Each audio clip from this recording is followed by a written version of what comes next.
you can only watch it for the first time once. It'll be interesting to see what we catch and what we don't. Did you ever play the video game Mass Effect? This is where Babylon 5 is becoming Babylon 5. That was great. I love that. 100% completely accurate, definitive ranking of Babylon 5. I love it so much. We're officially into it, Jeff. The year is 2025. The name of the podcast, Babylon 5, for the second time. Welcome to Babylon 5 for the second time. My name is Brent Allen. And my name is Jeff Akin. Brent and I used to be Star Trek podcasters. Then we watched Babylon 5 for the first time, and everything changed. So now we're watching this incredible series for the second time, looking for all of those little things there's no possible way we could have caught the first time around. But you know, some things we did catch the first time around, Jeff. Messages. We did. We are also still looking for messages along with all the stuff that we missed, that now that we can talk about everything because we know the ending of the show, because this isn't our first watch, it is our second watch. That being said, let this serve as a warning to anyone out there within the sound of our voices. If you have not watched Babylon 5 for the first time yourself, the show proper, and Jeff and mine show, if I might add that one in there too, stop this video right now. Stop this podcast. Stop the audio. Go back and watch that one first. Listen to those first. Do what you got to do first, and then catch up with us here on the second half. Because from this point forward, Jeff and I are allowed to talk about anything regarding Babylon 5 from any point in the series, any point in the timeline. Spoilers will abound, especially in this episode, I'm predicting, Jeff. I have a feeling you're right, because this is kind of a big deal episode is what I've been led to understand. It's called In the Shadow of Zahadum. Now, I know for you, Brent, the idea, the concept of Zahadum is something new and unexplored. I don't know what it is. I swear, you guys keep telling me that we've heard this thing before, but I've never heard this word before. Which is fair. You just heard it. I just said it. It was your first time. Mark it. You heard Jeff say Zahadum now twice. We're going to learn quite a bit about the shadow of it. I remember the first time around. Shadow of it. First time around on this one, Brent, like this, if I remember right, like I loved this episode. And I remember being like, okay, I think it might even be in the, this is one of the ones where I might have said what you said in our opening thing of, this is where Babylon 5 becomes Babylon 5. Like this was the episode for me for quite a while. Do you remember what you thought of it the first time around? I love this episode. Loved this episode. God's honest truth, though, I don't remember why. Like, I don't remember what actually happens in this episode that makes me go, oh my gosh, this is such a great episode, because the story all kind of goes together. You know what I mean? Mm-hmm. Yeah, I just really remember liking this episode a lot. Like, gosh, and I remember there was a whole thing about Morden and his hair in this episode. In every episode he's in. It really, so good. Yeah. It's interesting that that's what you remember, because I happen to know what you actually thought of it the first time around. I would love to know what I actually thought of it the first time around. Yeah, I listened to this. I listened to our For the First Time episode, and I have to say, before I talk about how much you liked it, dude, we were insufferable in this episode. Are you serious? Oh my God. I there were times I'm just like, I couldn't anymore. I'm like, what is wrong with you guys? What do you mean insufferable? Because I've had this experience too in some other episodes. Like what did I do this time? Dude, you would not shut up about, what is this Zahadum thing? You keep saying Zahadum. What is, like, through the whole, it's like, we got it, man. We get it. We get it. And me, just as bad, I could not stop beating this drum. I mean, they put the Great War thing in the credits, and is this the Great War? Or is that what's the Great War? What's the, like, dude, they're all great wars. Just let it be the Great War. Oh my, shut up. Just stop. Oh, but you, Brent, you said, finally, we get definitive answers. I love this episode. Answers. I like answers. You planted the seeds for what we're doing right now. You're like, I can't wait to go back and find all the breadcrumbs that I missed up to this point. And you were really excited because this is an episode where we got to see you said you love all the episodes where we get to see the frequently used GIFs. And this, of course, has the very famous little twiddly fingered Veer in it. I also this is the one where he confronts Morden is like, I want to live just long enough to see your head up on a pike, and I'm going to look up and I'm going to wave. Is that one? Okay. All right. I love that. I love this episode too. I liked how it got this made things super personal for Sheridan and made the shadows like a thing. And it being insufferable, it dawned like this was this whole big revelation for me. I was like, oh my gosh, all these little things in the episodes leading up to this, they all actually meant something. I said, I think I'm just now realizing that this is Babylon 5's storytelling style. Oh, well, look at you. That's really on top of things, apparently. We loved Veer in this episode, called it his coming out party. Got him with Morden, got some of him with Sheridan, that we're both just like, this is Veer. In fact, we said... I'm sorry. That's super interesting because I have something on that later. Really? I do. Okay. Well, we said in this one, his hair grew 3 times that day. Of course it did, because we all know the bigger a Centauri's hair, you know what that means. The more dippity-doo they got to use. This was the first time that you noticed Zach. Yeah. We were still calling him Kanicki all the time, but I said, I don't know, man. I do not have high hopes for him. I think he's going to go full Night Watch. And then you were like, no, man, he's not bad. He's not a bad guy. He's just getting duped. He's the everyman in this series for us, and he's just getting duped. Both things that we said, 100% accurate. Right? Absolutely. Like those two things were not mutually exclusive. Like they coexisted within this character of Zach. Which is why one of the many reasons he and all the other characters were just great.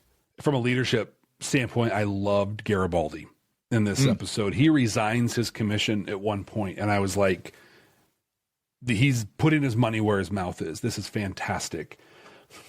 But then you brought up what a hypocrite he is. Absolutely. So like he's going to resign his commission over Sheridan wanting to do this, but dude who shot him in the back, Stoner, Talia's guy, he's going to totally go off book. And so for him, it's fine. But when Sheridan does it, oh, you can't have anything to do with that. I don't remember this. And I think I really am looking forward to seeing that in tonight's episode as we watch it, because that feels very true to me. Like, I feel like I can still see that, and I'm still going to be on that page. So probably. Yeah. Let's see what happens.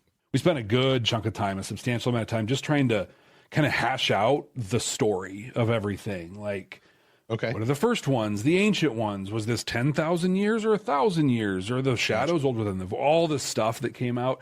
And like, I'd say we got like 80% there from it. Okay. I'm really eager to hear the story this time through, because hearing us talk about it, it just didn't sound very clear. It sounded pretty confusing. But out of that story, would be for the first time. It should be. I think it was the appropriate response. I asked a big question out of that, though. It is like, is Mass Effect directly influenced by Babylon 5? Oh, there you go. The idea of races coming on a thousands of years scale to wipe out other races kind of thing. We definitely dusted off the corkboard for this one. We had added quite a bit of yarn. You ready? Like, this was, you were very like, I don't know, maybe. It's just not a lot to back it up at this point, but some things just kind of line up. Are the Shadows and Psychor in cahoots? I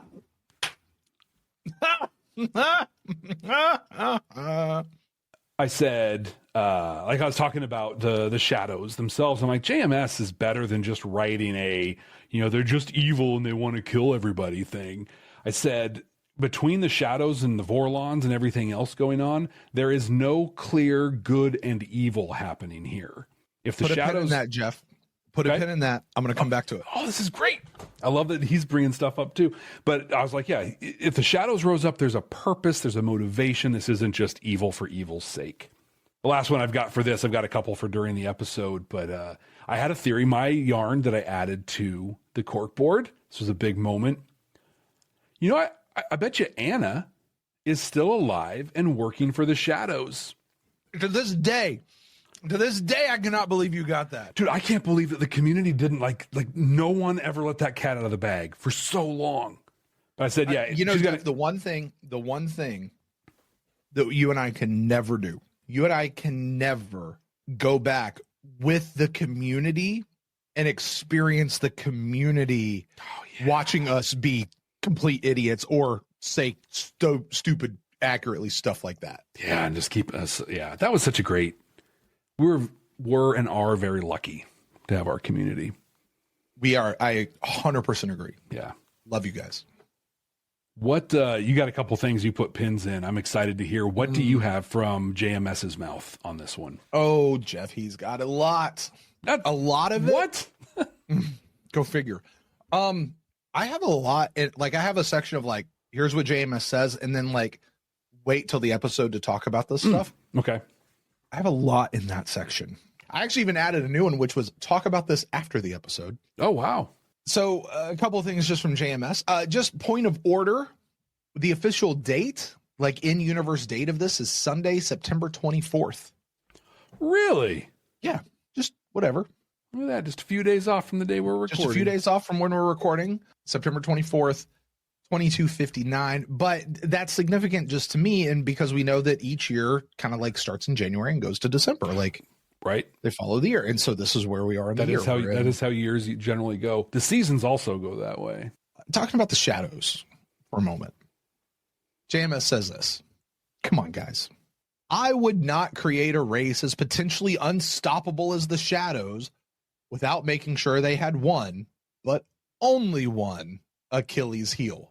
Though it may take our characters a long time to figure out what that is. Almost too long. Almost too long, yeah. Continuing to talk about them, JMS says this. One of the things I like to play with is the layering of ambiguity. Let's say, just for the sake of argument.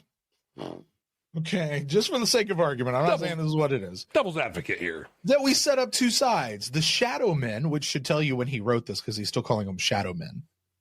The Shadow Men versus the Vorlons, which looks like good versus evil, Jeff. Just simple good versus evil. Look at that. Just looks like that. Fundamentally, I find that boring. What you then have to do is you have to get into why they're doing what they do and how they're doing what they do. There is, for instance, the good, quote unquote, that says, we know what's best for you. We'll protect you. We'll nurture you. We'll do it our own way. And we'll keep you. But you'll do it our way. We'll keep you away from ideas and beliefs you shouldn't be exposed to. That sounds like a fairly decent parent or a young kid. Yeah, as they get older, you've got to release that, right? Yep, loosen those reins. And it sounds like an awful government. And it sounds like a great song from Rush. It says, okay, maybe that fits one definition of good, but is it? On the flip side, for instance, JMS says, there's the quote-unquote bad side. There must be conflict and death because it's only through conflict and death that we grow stronger and that we can eventually create an ordered universe. The gene pool has to be kept strong. So to do that, there has to be war, strife, and death.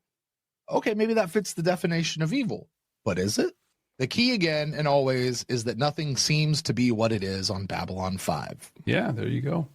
Even if it looks like it is what it is, you have to look at why it is. And maybe that at that point, it isn't. That's pretty, you think about that for a minute, right? There's this thing. Here it is. Let me think about that for a minute. Yeah. Wait, it's not that at all.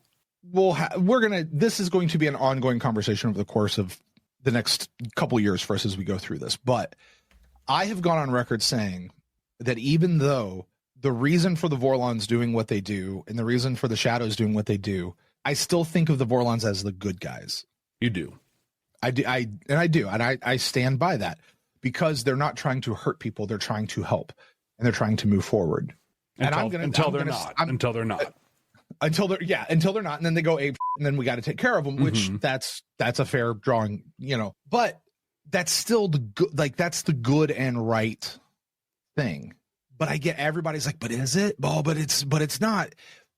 The one place where I will give on this one is in what JMS says here. It's not just in what they're doing, it's in why they're doing it. Yeah. And what we know is the Vorlon's reasons for why they're doing it, even though it's the right thing, are very wrong. Mm-hmm. And that's not cool. And again, we'll have these conversations much later on, but it's interesting to me that he has this written out this early in the show. I mean, he literally just wrote the end of the Shadow War right there. Yeah, exactly. All right, let's move on to a few other things here. Jeff, you remember a guy, he was a character on the show. What was his name? He was around. He was the guy before Sheridan. Sinclair. Sinclair. I was thinking Cinco or something. This guy, right? And you know, like he had this whole plan for Sinclair, and Sinclair was thing, and then he left, and clearly everything just got ported over to Sheridan, and there's no changes. It's exactly what it is. Yeah, right? 1-to-1, just change the name. Yeah. And you and I both know that Anna, being Sheridan's wife, you know, she's the one who wakes up the shadows, and actually that would have just been Catherine Sakai. Yeah, and it's just now it's Anna. Bloop. Well, one big reason that Sakai could not have filled Anna Sheridan's role in awakening the shadows is that the shadows were already up and awake in the first season, as we saw in Signs and Portents. Yep. Versus because Catherine didn't go to the planet until later. Oh, yeah. They're already up and awake. They were up. They had some time to build some stuff up. They had some time to reclaim their ships and in other ways to get organized and develop their contacts. Also, Morden was already working for them. So Catherine would not have gone to Zahadum and woken everybody up, which was, I think, is something you and I have actually even posited offhandedly. Yeah. At some point. So that's not going to do. Somebody asked JMS a question. Why did Delenn demand to see Kosh? I'm assuming this is back before Chrysalis, right? Yeah. Well, she wanted to see Kosh to assure herself that the Vorlons, whom she had never met before, were who she believed them to be, and that Kosh was a true Vorlon, not a pretender, because he had to be in place for part of Valen's prophecy. Yeah, because part of the prophecy are the big angels hanging over, you know, like there's Valen and then the two. Okay. Which is fun to me because I remember us talking about that, of saying, when she says, I need to see it, it's because she needed the reassurance that this was the right thing. She needed, and like whatever she saw, let her know, yes, this is the right thing to do, right? Which I think that's actually elementary obvious if you watch the episode. It makes a lot of sense. In a way, it's one of those things where she can actually confirm the prophecy before doing the thing in the prophecy. Now, to go back to Catherine Sakai, Ben in our council chambers points out, the quote also gets thrown around a lot, but in the commentary, JMS did confirm that Catherine would have played some of Anna's role, just not the part where she woke them up. That makes sense. Yeah, she might have been the one who piloted the thing or something like that. Speaking of the first ones, Jeff, now we're going to talk a little bit more about the first ones, but I did think this was kind of neat. Wanted to talk about it. Why did the first ones leave? Some of the first ones just got bored after millions of years. Yeah. And they just went off. All right, we're out. Deuces. We're bored. You, when we listened to it the first time, you slipped in a Stargate reference that I didn't pick up on. When you were like, you know, maybe they're like they're just ancients and they ascended or something. Jeff, I'm so nervous. I know you are. So nervous that I've slipped some of those in that you didn't know at the time.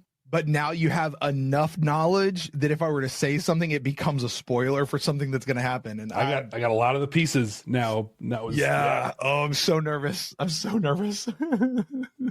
He also says the rest who didn't go on just because they were bored, for the most part, went beyond the rim for the same reason that you cut down old trees, which is to make room for new trees. Okay.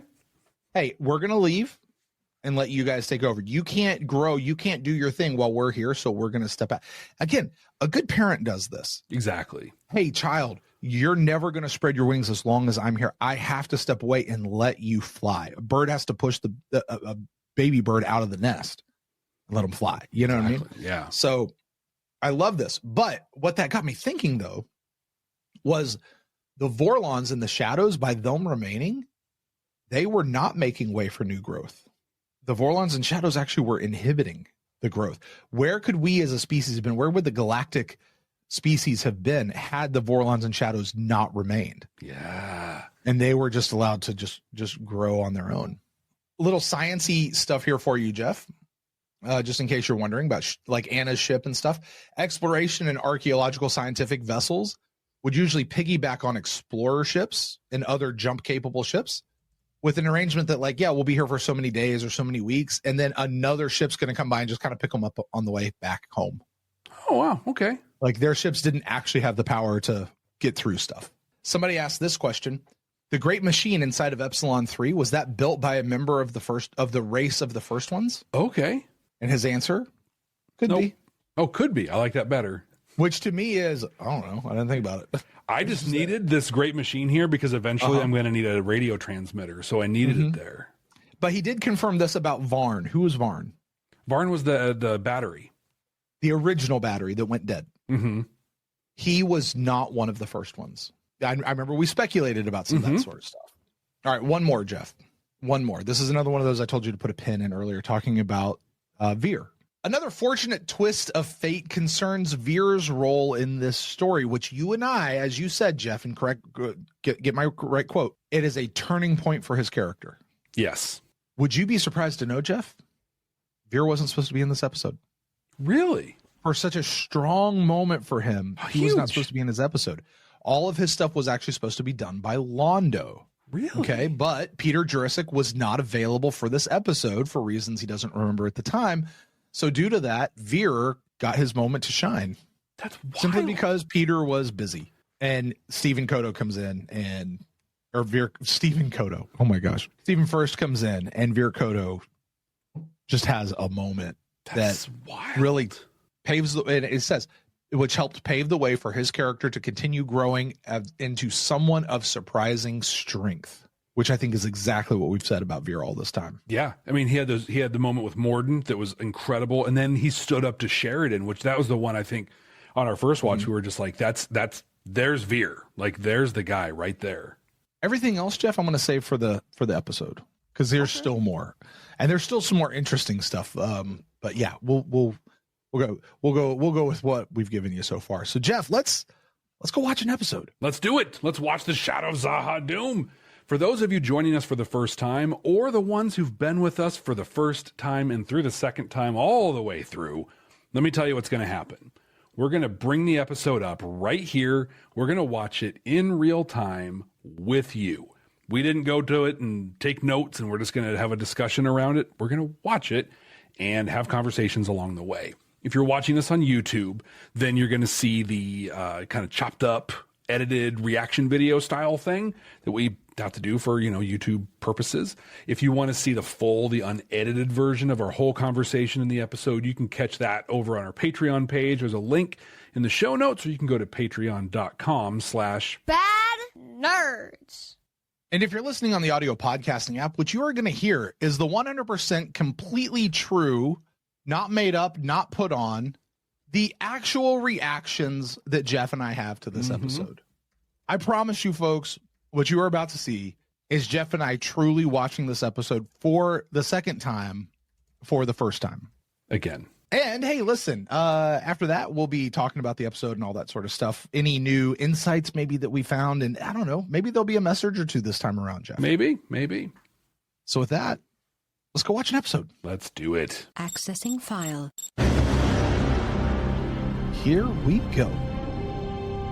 You could even just ship out some of these. Is this the one where the extras are just circling the wall? Yeah, it's like we only had a handful of extras, so we'd get them, we'd have them turn to the left, and then come back around to the right. But we're swamped. That's good filmmaking. Well, I mean, what's great is like, yeah, we're not going to notice you're the same one who just came through a few minutes ago. Yeah. Or 30 seconds ago. It's the days before HD. Mr. Morton. Go ahead and take the watermark down, and we're just going to sit in silence for a second. Jeff's having a moment over Look here. at that, man. John Stamos, read him and weep. Eat your heart out. Yeah. Wow. I mean, look, like his eyebrows are perfectly symmetrical. God. He really is just a beautiful man, like with incredible, like. What's Jeff wants to kiss him. I want to punch him. Maybe And it's probably a similar, actually, it's like a similar gut feeling for both of us. It's a West Coast, East Coast Why do thing. you ask me questions when you already know the answers? Here, sit. Dude, I love Veer. He just, from go, not giving him an inch. Sit. I really wish Veer didn't sit. I was just going to say I really wish he didn't sit there. You don't like me, do you, Veer? I'd like to live just long enough to be there when they cut off your head and stick it on a pike. I want to look up into your lifeless eyes and wave like this. Can you and your associates arrange that for me, Mr. I love that he just had that loaded, ready to go. I won't have people dying cold and alone on the docking bay floor. I have a mentee that's working on their MBA right now, and I just had a session with them this afternoon, and it was great because they are a very very compassionate person, leads heart first, and is really interested in feelings. But the focus of their MBA is on executive decision making, essentially, and we talked about the idea of the trolley dilemma. The trolley's on the tracks and there's 5 people tied to it. You can flip a switch, flip the thing and have it go off the rails, but it would hit one person. What's the right choice?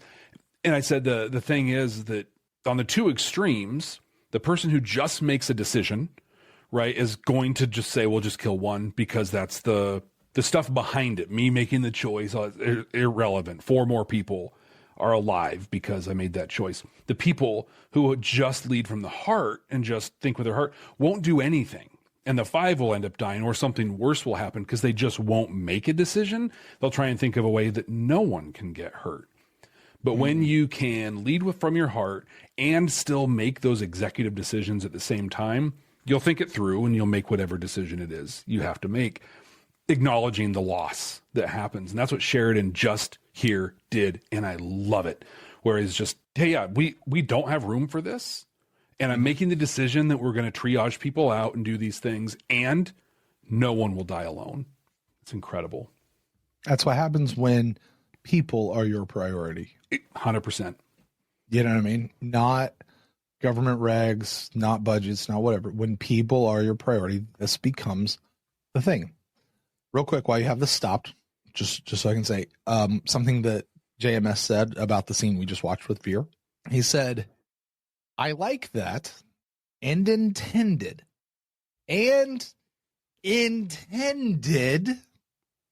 that Veer be the first one to stand up to Morden. That was the plan.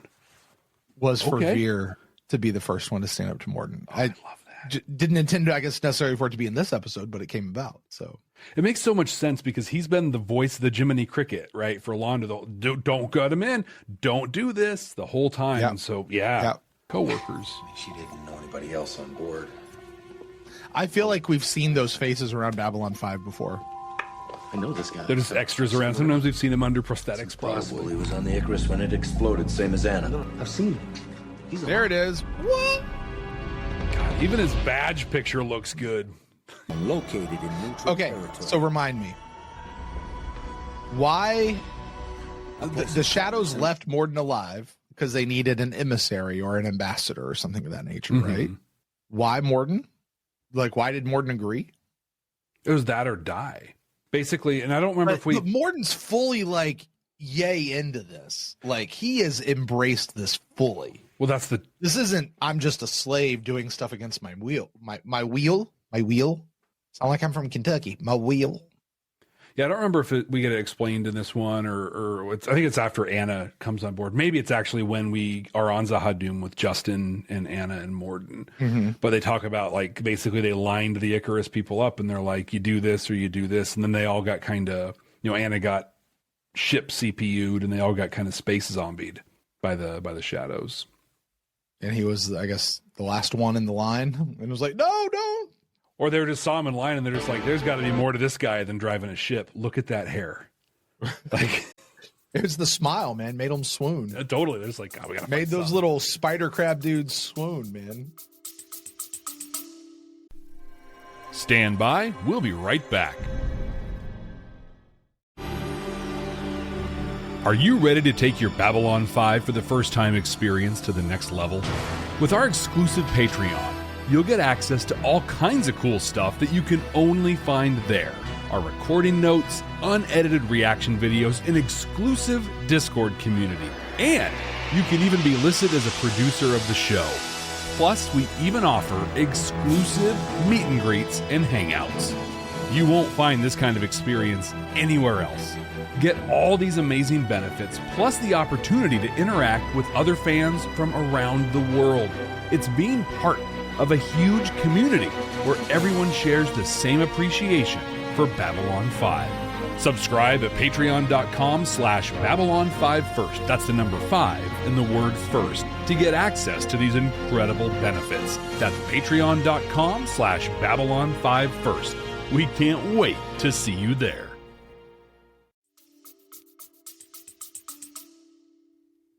Andrew points out, and I have not yet read Shadow Within, but in the novel, Andrew shares that he was fighting the shadows right up until the very end.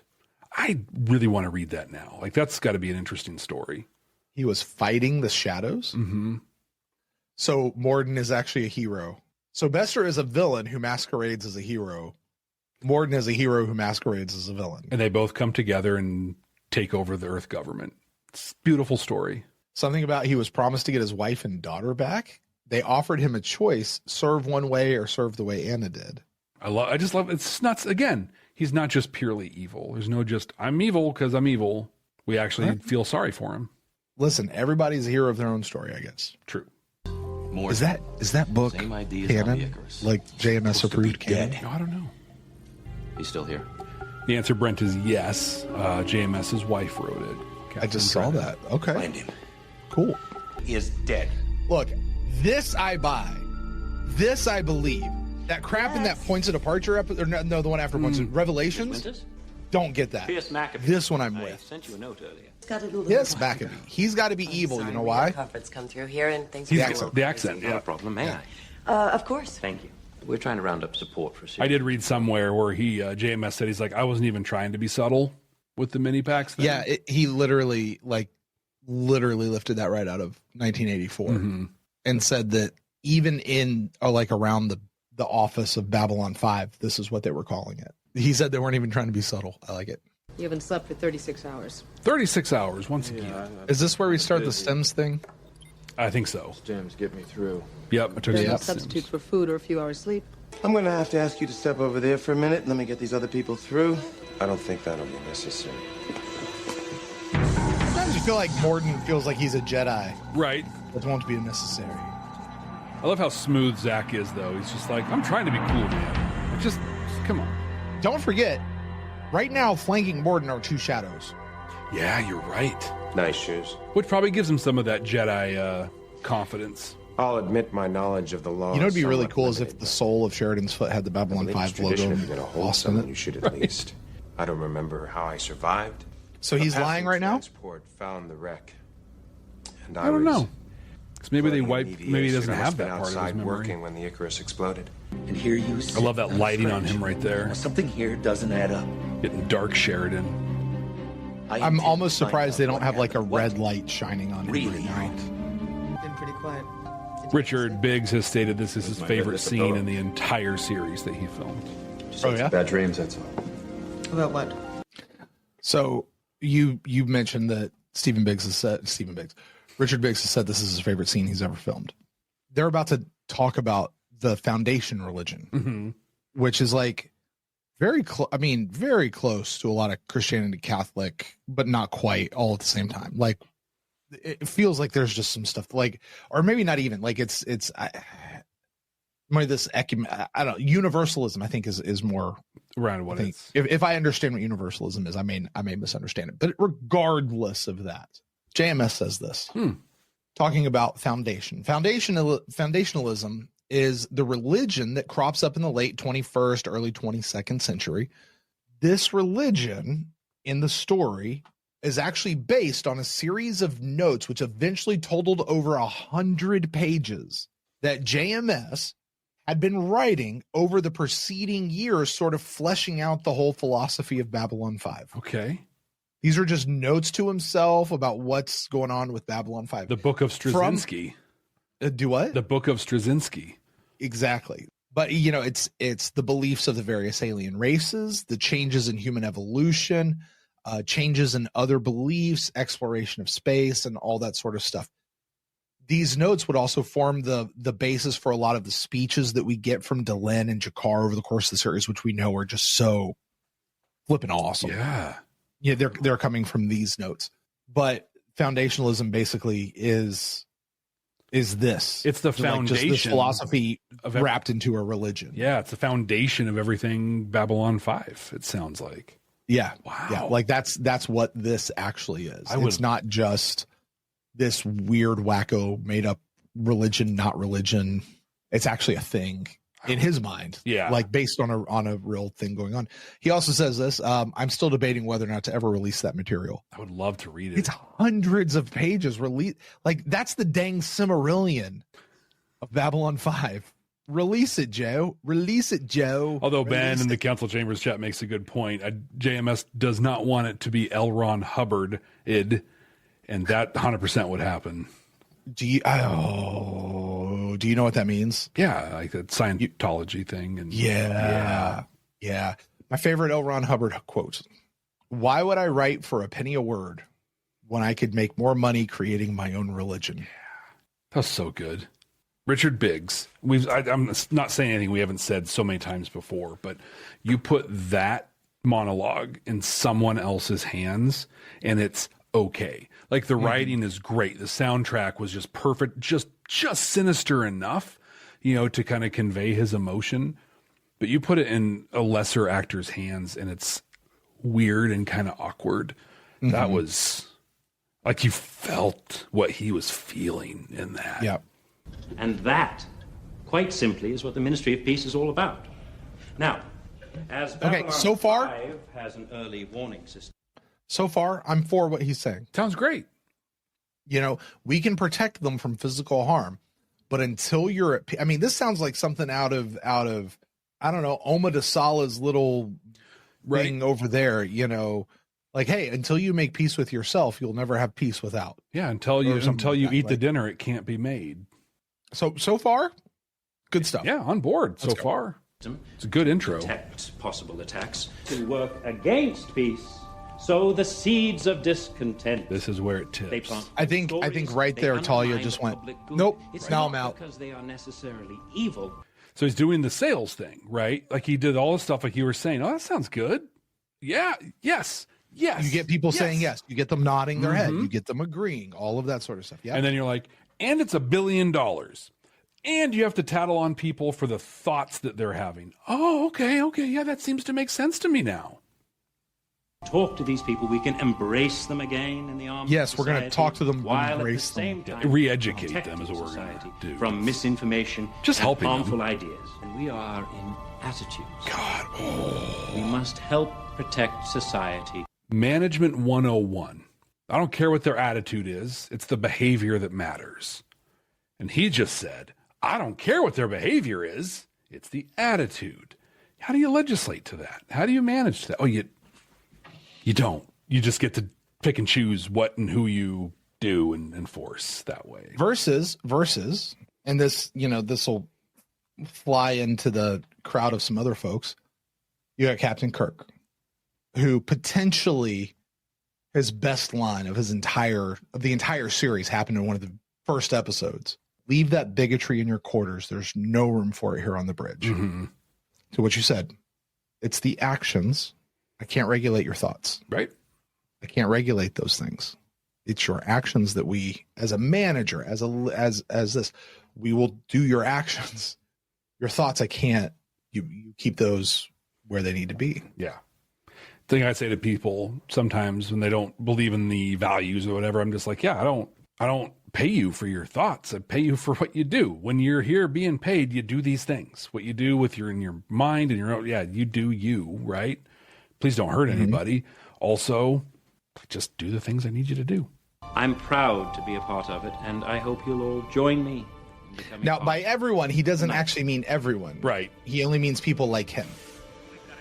Be really great if those of you have been specifically invited to be here. The more I pick his story apart, the more it doesn't add up.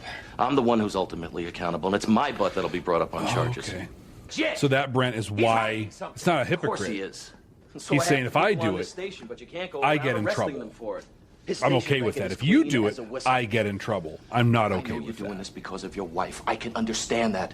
Interpreting the regulations for a senior officer can be considered an act of insubordination. That's Sheridan crossing the line. Okay, so now what? Could be. You gonna charge me with insubordination? Is that it?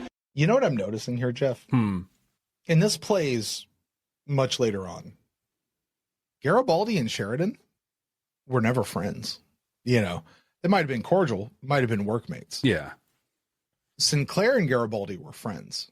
All of this is boss and subordinate. Yep. This is there's no friendship here. Now that doesn't mean that they're not friendly. Yeah. Mm-hmm. Yeah. And it doesn't mean that personal relationships don't develop as they go through stuff later on, right? Yeah, Garibaldi and Sinclair were simpatico. They were good. Yeah. They had history. Yeah. They were friends. Garibaldi was doing stuff for Sinclair. He called him Jeff, all right? Like, yeah, exactly. There's no Jeff here. He would have been saying Jeff all out through. Listen, Brucey, whatever his name is, Johnny.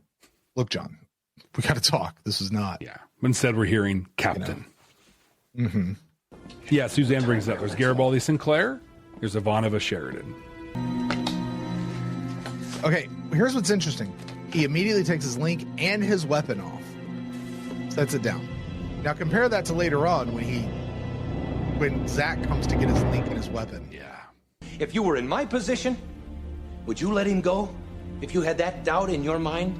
You know, as an actor, this must have been a great episode for Bruce. Yeah. Nothing else means one damn. What I love, so good. I love so much, like just the writing of it, where every person around him are like, dude, come on, like you're going too far. And his response is, I came here for my wife and my career, and I'm all out of wife. Like totally Roddy Piper until the wife is back. You said it. This had to be so much fun for Bruce Boxleitner, but not just was it fun, but like. Well, I mean, as an actor, like what it takes to go to certain emotional places can be very taxing. Yes. On you. And I don't know that fun is necessarily the right word, but from a professional standpoint of having to go to those places. And by the way, we need another take. Come back. Oh, now we got to get this angle. Come back. And just to continue to hit that emotional space every single time that you go through as an actor, like that had to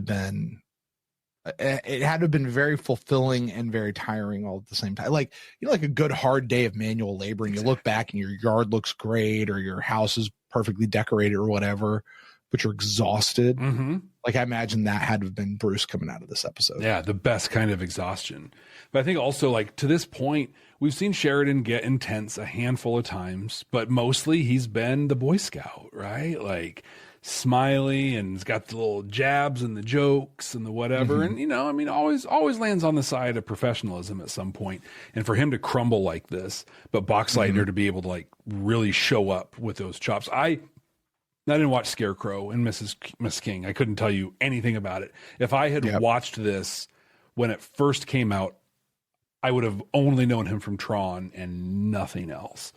So to know that he's got like this gear and has it just brilliantly, and then to be up against a Claudia Christian there, where you've got like what we didn't have with Garibaldi. We've got two friends doing this thing to the point where Ivanova could even admit, she's like, yeah, I get it. I wouldn't be able to let him go either. Like, there's so much though that this says to listening to the people that are around you. Okay. You've got, okay. First of all, you have both Ivanova and Garibaldi who are imbued with and tasked with authority and roles of senior leadership. Right. And one of the first roles of any good leader is the second in command has to be able to tell the number one leader when they're being an idiot. Exactly. Right. Like this is something we've learned a very long time ago from any sci-fi.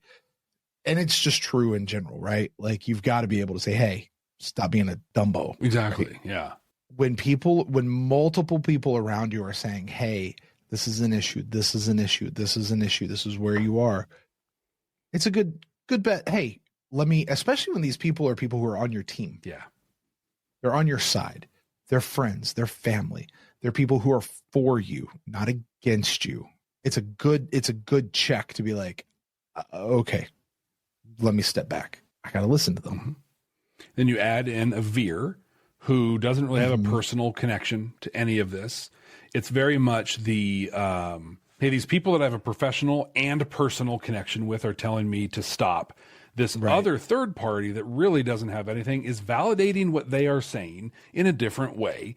But like literally everyone around me is telling me to stop. But, sir, that'll put her in the same hall as Morden. They'll pass each other. Yes. Okay, question. Fair or no? Pretty brilliant. He's not doing anything wrong. He's manipulating a situation, rolling the dice. Maybe nothing happens. Maybe something happens. I mean, what he's doing here, this is the classic Jeffrey Sinclair, John Sheridan fix. Hey, I'm going to do something. I'm going to think outside the box. I'm going to look at what we've got going on, and I'm going to come up with a solution that is right where it needs to be. Now, in this case, it seems a little skeezy, but also he's not violating anybody. He's not manipulating anybody. He's just putting two people in the same space at the same time and seeing what happens, right? Like, it's much like Suzanne says in the chat. Well, I mean, I didn't have her scan him. So I would say that if this is just purely an ethical question, what he's doing is not ethical. Is it wrong? It's dirty. It's creative. Dirty. I like the word creative.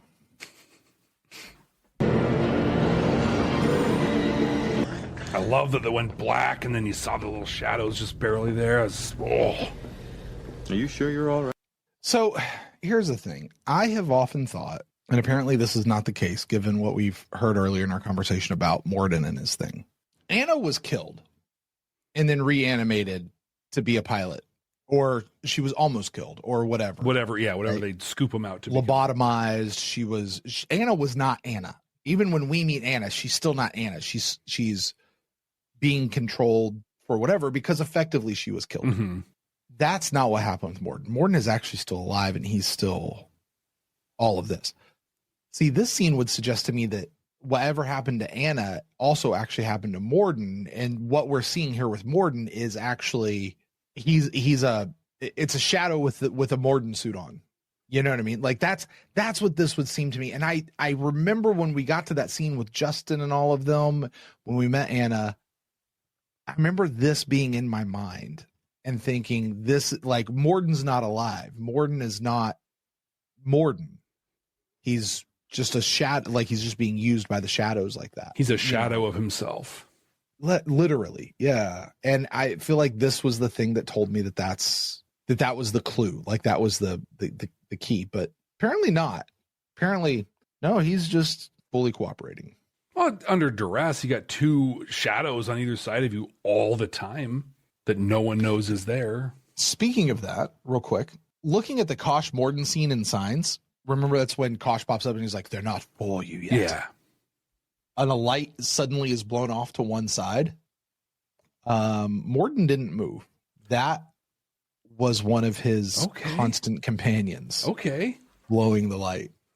Also, when Kosh said, these are not for you, he was talking to the shadows. He was not talking to Morden. He was talking to the companions. For what it's worth, I'm sorry. I didn't think that was a real hit. That was a real hit. So somebody asked how many times did they have to film that scene with her hitting. He said only twice, mainly because she actually hit him really hard. And the first one, like the first take, was the one they wound up using. So they did it once. It was good. They did it again for a safety reason and then moved on. I like the smirk on Richard Brent's face here. This was the moment that they're like, Andrea Thompson is gone. We're guess I had that coming. I like how he does a little chin thing. Right. Well, her reaction tells me that there's a lot more to this guy than even I thought. And that's a start. His conspiracy theorist thing. Yeah, he's very much just looking for anything that pops up. Oh, then she had this reaction. I like it. Why not? Everybody else has. Yes. I've seen what the death of a loved one can do to people. It's a foundational part of his character. I bagged on Franklin hard in the first watch of this one. I really like him about Mr. in Morgan. this. You must watch. release him at once. There are beings in the universe billions of years older than either of our races. So something that just hit me. Okay. The rim that they talk about is the galactic rim. Think so, yeah. It is. I'm confirming. JMS. It's the galactic rim. Okay. It's the edge of the Milky Way galaxy. They went and explored beyond the rim. Do you have any idea how many galaxies are out there, Jeff? Oh, as many as there are grains of sand. Like, there's a lot of galaxies out there, right? Like, how many other did they go to another galaxy? How many other first ones from other galaxies did they maybe bump into out there? Like, what is that story? Is it like this is world 1 and then they like move beyond the rim to world 2 and it's all just like a open galaxy video game? Yeah. And they're progressing their way through it all. Yeah. And we're still back here on level 1. Stuck. You know? The first ones went away. All but one. There's still one of them left. Okay, so JMS talks about this. Just to clarify, all but one refers to the race, not the individual. Mm-hmm. One of the species or races that is still around at this time are the Vorlons, of which Kosh is one. We're not talking and implying, and I think I feel like I remember having this thought, like, is he the only Vorlon left? No, it's not. There are other Vorlons out there, but it's just him. Zahadum. That's the world Jakar's been warning us about all year. All year? God, I wish you were already playing Mass Effect 2 so that you would get this image right here. Okay. I'll be there. Ish. There comes a moment when each of us must pledge himself to something greater than himself. One day, Churchill's people intercepted a message authorizing the bombing of a city named Coventry. So, what happened? They kept the secret. It's another trolley dilemma with executive decision-making agency happening. Mm-hmm. All these years, I've never been able to get that image out of my head. Yeah, he's describing, he's going to be carrying this with him now after making this decision. This is his new character trait of... This isn't the only thing he's describing, Jeff. You know what else he's describing? I want you to fast forward season 5, maybe season 4. Delenn goes to Jakar and says, Jakar, we knew all of this, and we could have stopped it, and we didn't. Can you forgive me? And Jakar's response was something to the effect of, not right now. Yeah, not yet. Not yet. And he went a little ape on it. This is foreshadowing for that. It kind of is, yeah. I mean, it's telling us, like, I mean, we actually think we've already seen it, right? Mm-hmm. But it's that, had Churchill gone to someone down the line and been like, hey, we knew that was coming. Yeah. Sorry. Stop! What? That was great writing, though, telling the Coventry story, having Zach say he would never want to make that decision, and then immediately having Sheridan make that decision. First time around, we talked about the whole time. So Garibaldi took off his link, set down his gun, and then he went straight to the Zocalo and just ate Chinese food. He has not stopped eating. This has just been a continuous meal for him up to this point. And those egg rolls are good, man. Right? Gotta love those egg rolls. Next time, you listen to me? Won't be a next time. Will there be? Okay, hold on. What's the next time? Let's think about that. Yeah. JMS doesn't put that line in there accidentally. The next time, listen to me. You think it's when Garibaldi gets back from his secret mission? I don't think so. I think it's when Sheridan gets back from being dead, right? And he's like, take it easy. Slow down. Yeah, he's, hey, who is this guy? You coming back with him? All of a sudden, he's in the inner circle. Mm-hmm. Hello, Elon Musk. Like, Who is this guy? What's going on? Right? You're gone for a little bit, and now you have this savior complex. Now you, like... Earth wants to throw around its money. Who am I to say no? 50 extra credits a week to walk around and do what I do anyway. Why not? A hickey from Kanicki, yeah. 50 credits. It's like a Hallmark card. If you go to Zahadu, you will die. Question, Jeff. Mm-hmm. Was that a warning or a threat? That was a warning. Well, JMS's response to that exact same question. Yeah. Hold on to your seat. I know you're going to be shocked by this. Yes. Yes. So after filming that scene, Bruce Boxleitner asked JMS, so do I go to Zahadum? And he says, yeah. Well, what happens? Well, I told you. I just told you what's going to happen. And he said, he seemed a little upset. So I said, it's fine. It's not going to happen till the 4th season. So you got time. You got time. Mm-hmm. Oh my gosh. It was also, we're idiots. Just so you know. 100%. Like, I'm just going through beat for beat of what we talked about. And it's like dumb, idiot, moron. Like, and also we didn't know. No, we didn't know. No, we didn't know.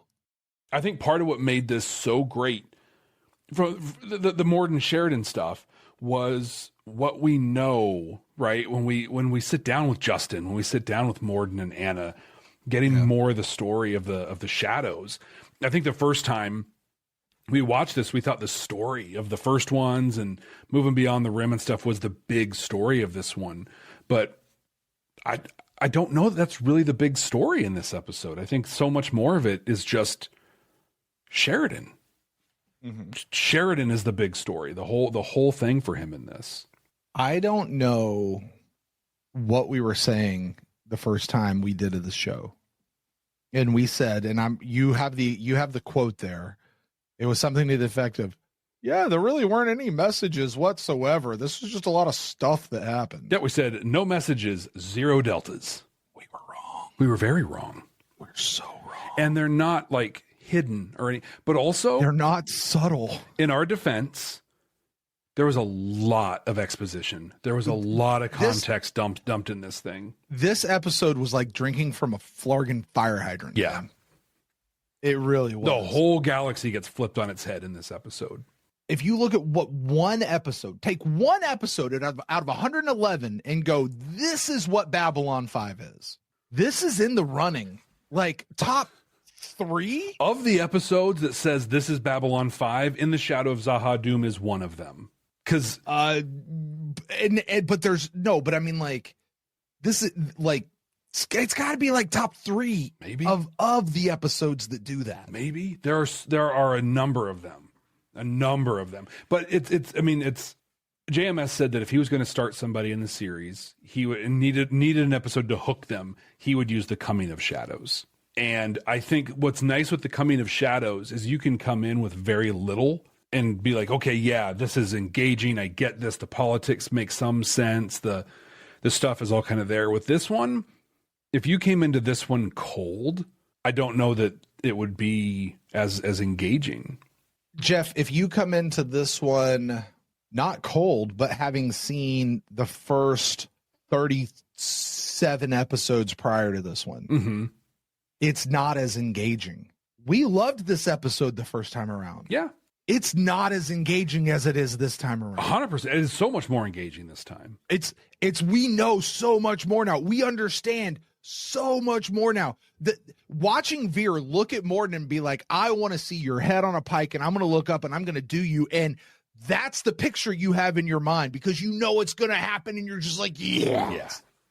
Yeah, in the moment, it was just like, what a great, cool thing to say. Oh, yeah. No idea it was going to actually happen. Right? You've got this whole thing about Morden, and I mean, you're just eating up all the lore and the backstory, which the first time around, you're like, huh? What was that? Who? Yeah. What's this planet we've never heard of before? Ever. Like, They haven't mentioned it at all. I mean, Never Jakar's once. been talking Not about once. it all year, but right. Haven't heard of it at all. Never once. Jeff, buddy, we talked about how there's no messages in this episode, and oh yeah, we were wrong about that. What'd you pull out of this one? Well, what we talked about in there, like, listen to the people that are around you. Don't be so laser focused on one single thing that you can't see everything else that's happening at the same time. Be brave, be courageous, and say the things you need to say. Veer did it twice in this episode. And for both things, they went on to have impacts, both for the show and for Veer. But it's just, there's 0 deltas was the wrong call the first time around. Rescore it right now. I'd give it 4. You're so dumb. That's not 5 deltas. Yeah. This isn't a messages episode. Oh, watch this. Okay. Challenge accepted. Okay. The ones you mentioned. Also, there's this. You're trying to use the letter of the law to defeat the spirit of the law. We could go on about that one. They didn't really go too much further into it, but still it was there. I love this one from Garibaldi. This thing that you have going on, yeah, we all feel it. You don't have to face it alone. We both feel like we have to do this thing, but you don't have to do this alone. Sheridan was isolating himself. Sheridan was making all of these wrong calls, okay?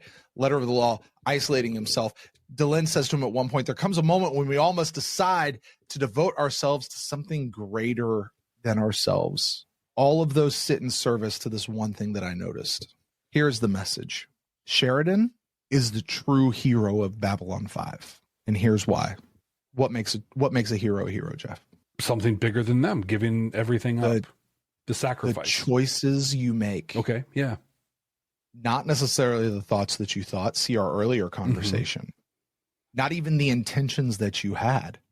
I'm going to do this, and I'm going to do this, and I'm going to do this. But when the rubber met the road, and you were able to look at it, and you were confronted with the truth, to be able to sit back and go, nope, the difference between the hero and the villain, and we've learned this in almost every story that's been known to man. The difference between the hero and the villain is the choices you make. And the choice that Sheridan made when he was presented with a Sophie's Choice type situation, I'm going to let Morden go.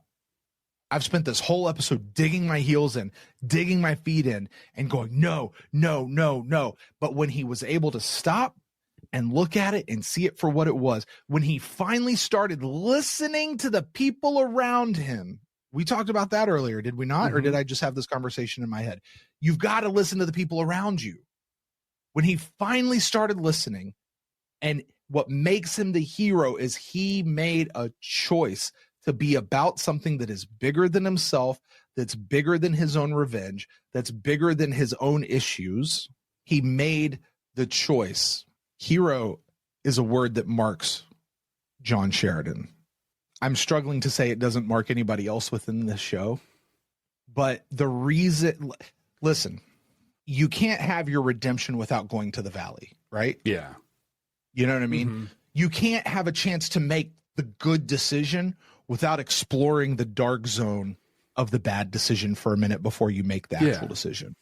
This was an episode where we watched Sheridan wallowing in the dark zone, wallowing in the part of the bad decision, only to come out on the other side and make the right decision, to do what he has to. That's what makes John Sheridan the hero, not only of this episode, but of Babylon 5 as a whole. And that is a message for the entire episode. That makes this a 5 delta rating. And you don't even have to argue, because we don't do deltas anymore. Right. But I'm glad for you to argue if you'd like. I was just going to say, let me ask you this one thing. Yeah. If he had not seen the shadows in there with Morden, would he have made the same call? I don't know. And it doesn't matter, because he did see the shadows. But I think it does matter, because I think everything influenced it. But ultimately what he heard from Delenn was, if we play our hand too soon, these people will kill all of us. And it wasn't until he was like, oh, she's right, that he went and said, oh, okay. That was the moment that made him open his eyes. He was questioning. That's why he told the Coventry story. He was questioning. He was already there. Yeah. Running it through. It pushed him over the edge. But I don't know that if he hadn't seen them, that he would have made that choice. And that's where I think I agree with you, except for that question. I want to believe he totally would have got there on his own without it. I also don't know for sure that he would have. But I don't think that it matters if he would have gotten there on his own without it, because the fact is he did see it, and that was a part of his journey. You know what I mean? Like I wouldn't have gotten in that car accident if I hadn't turned left instead of turning right. Well, but you did. And so you got in a car accident. Like you can what if a lot through life. Yeah, but I don't think this is a what if. This is I made a decision not based on listening to my friends, not based on my own intrinsic values, but on this existential threat that was just described to me and validated. Those are two different choices. It's the same choice, but they mean different things. It sounds like you're trying to police what his inner thoughts are. No, I'm not trying to police instead of them. just his actions. Or you're trying to judge what his inner thoughts are instead of just what his actions are. The choices are what matter, but the intentions matter as well. Oh, I saved all those people. Shoot, I was actually just trying to do this thing over here. Lucky me that this great thing happened. And you get celebrated, and you're like, it's almost like that picture of Michael Scott. He's got his little fanny pack on, and the old CEO's like, look at you. He's like, I don't know what you're congratulating me for. He made the right choice. Yes. I don't know that he made it. I'm not saying he didn't make it for the right reason. I'm not saying that at all. I'm going to say he made it for the right reason because he was having that whole Coventry story. He was on the precipice. Okay. Let's switch it around. If he's not having the Coventry story and having that run through his mind, and he turns around and he does see the shadows, does he still make the decision? I think same thing. Maybe, maybe not. That's what I mean. But the reality is, and because this is a fiction thing, so we're talking, right, yeah. But the reality is that is what happened, and that is what pushed him. And he saw not just, oh my God, that's right, but there was this whole line before that of he was coming around, he was listening, he was doing the thing. Here's the difference. He didn't harden his heart. Mm-hmm. He allowed himself to be softened. Mm-hmm. And when he was softened, he was able to see that and make right decisions. By the way, I just would love to point out in the council chambers, I'm just going to read a few comments right now. Everyone kill Jeff right now. We all love Brent. Please don't really kill Jeff. We love Jeff, but I appreciate the sentiment here. Also, Ben says, I'm with Brent. Thousands of things happen every day. Intentions are the difference between first and second degree murder. Fair enough, Andrew. Fabio says, sometimes I struggle with Jeff's points, but then again, he was the one defending Bester. So I'm just saying. Anyway. They're good points, but if Jeff didn't make these points, everyone would just be thinking the same thing all the time without ever being challenged or interrogated. And that leads to blind groupthink.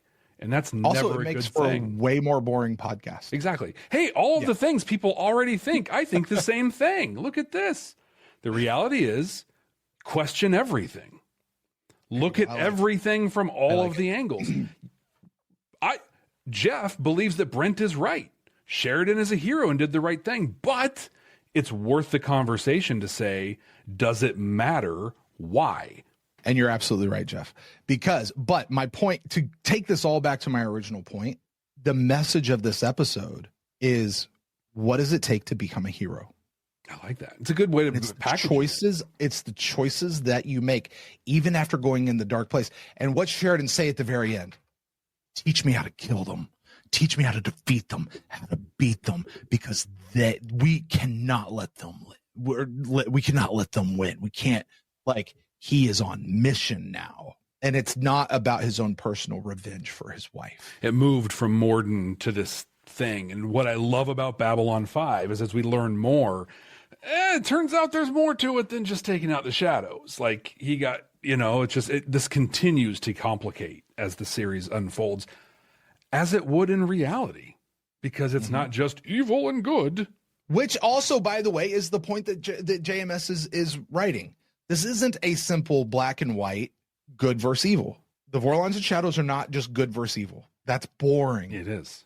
It's not real. To your point, it's the why behind what they're doing, not what. Okay, so the Shadows are preventing war, but they're doing it trying to bring the best out of people and have those be the qualities that progenerate down through the generations because of survivors, right? Yeah, they see natural survival of the fittest type, right? The Vorlons are doing this because this is how they think. Whatever. Sheridan is making a choice to set aside his own personal grievance and look at the bigger whole. Whereas, what is the choice both Shadows and Vorlons are making? Look at my thing. They're not worried about the whole. Right. They're worried about their own thing. Oh, Jeff! In that exact moment is where Sheridan like cracked the code and he doesn't even know it yet. This is where Sheridan becomes the hero because and what does Dylan say? You're about something greater than yourself. The Vorlons and Shadows, by this point, were no longer about something greater than themselves. They were just about themselves. And as soon as he becomes about more than himself and a bigger picture, the only natural progression is for him to say, get the hell out of my galaxy. And what's he say? He'll die doing it. You go to Zahadum, you'll die. Then I'll die. Then I'll die. Let's go. And it's exactly what he does. Jeff, 5 deltas. Sure. If we were doing deltas. But we're not doing deltas anymore, right? We're not. But you know what we are doing?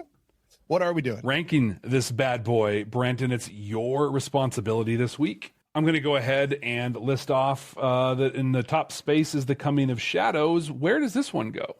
Okay, here's what I'm going to do. You got a pen right next to you, Jeff? Yeah. Okay, I'm going to write a number on my hand. Okay. I want you to write a number on your hand, and then we're going to count to 3, and we're both going to reveal the number at the exact same time. Okay, hold on. Let me make sure I got ink working on this thing. Okay. That's something hilarious I wanted. You ready? Yep. I don't know. I might turn my hand around, and this will be upside down with the camera. I'm not sure. All right, you ready? Yep. All right, 3, 2, 1, go. There it is.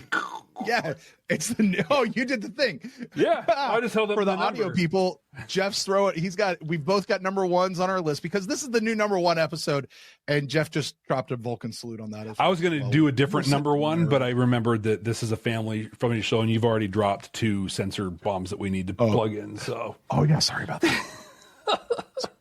Yeah, this is the new number 1, Jeff. I mean, there's Coming Shadows is great, but my gosh, where did this episode wind up in our actual first finale? Oh man, people are already mad at me, Brent. I don't know that I want to answer this question. So it's final ranking: Long Twilight Struggle, Coming of Shadows, Race Through Dark Places, Shadow Zahadum. Okay, but why? Right, because the why does matter. Jeff says, and I quote, this really should be the new number 1, but I kind of don't care about the shadow stuff. I'm more into the Earth stuff, and there wasn't much of that. Yeah. So I'm putting it at number 3. And then we had one episode that punched it down. Oh, shoot. Said, should probably be number 4, though. We were insufferable and idiots. 100%. About as dumb as they come. Oh my gosh. To our community who bore with us for the first time, I'm sorry. And thank you. My God. Well, Brent, that's it for the Shadow Zahadum. We're going to shift gears. Next week, we're going to be watching an episode called Knives. Do you remember, Brent, what your prediction for Knives was? I do. I said this one was going to be a murder mystery. We're going to have an inspector coming to the station where he's going to put Dylan and Sheridan through a trial in which to determine the word. Oh, wait, that's a different episode. No, there's an inspector coming to the station. He's going to interview everyone. Everyone's going to look guilty, but it turns out it's going to be him himself who did the murder thing. Knives. We both talked about how just by title alone, this sounds like it's going to be kind of a shift downward in momentum from what it is. Like, oh, we just had this high point. This is going to be kind of the dip in it all. Amazon may have been right to flip-flop the order of these two. Yeah, I think there is so we followed a very specific view order that one of our good friends gave us, and there's controversy about all the viewing orders that exist. Yeah. But yeah, it probably would have served us well to flip these. My prediction was that there'll be an assassination attempt from some random Narn against Londo, and Jakar is going to have to step in to avoid an intergalactic incident that would have cost the Narn everything. We're going to get some cool stuff, though. I personally am excited for the Stargate references that exist in Knives that you were excited for me to see the first time around that now I'm going to get. Oh, there you go. I don't know how many actual Stargate references other than it's the guy. Right. We get some Jacob in there. And we're going to see all that right here next week. I'm excited for this episode, Brent. Thank you all for joining us on this incredible watch of In the Shadow of Zahadum. I think you're going to dig our watch of Knives as well. To make sure you don't miss that, go ahead, make sure you're subscribed. Hit the little button real quick, just takes a second. While you're at it, leave a comment, leave a rating, leave a review, do all those cool things as well. Also, pretty much every podcasting app, YouTube, and everything else has a little share button next to it. Go ahead, click that, and send it to the top 3 people that show up on your little thing, whether it's messages or Discord or whatever. Send it to 3 of them. Share it with some of those people that you talk to on a regular basis. So until next week. Hey, Jeff. Yeah, Brent, what's up? Hey, you know how Kosh told Sheridan that if he goes to Zahadum, he would die? Yeah, sure, yeah. Well, guess what? I went to Zahadum. Didn't die. For crying out loud. I mean, we're not some deep space franchise. This station is about something.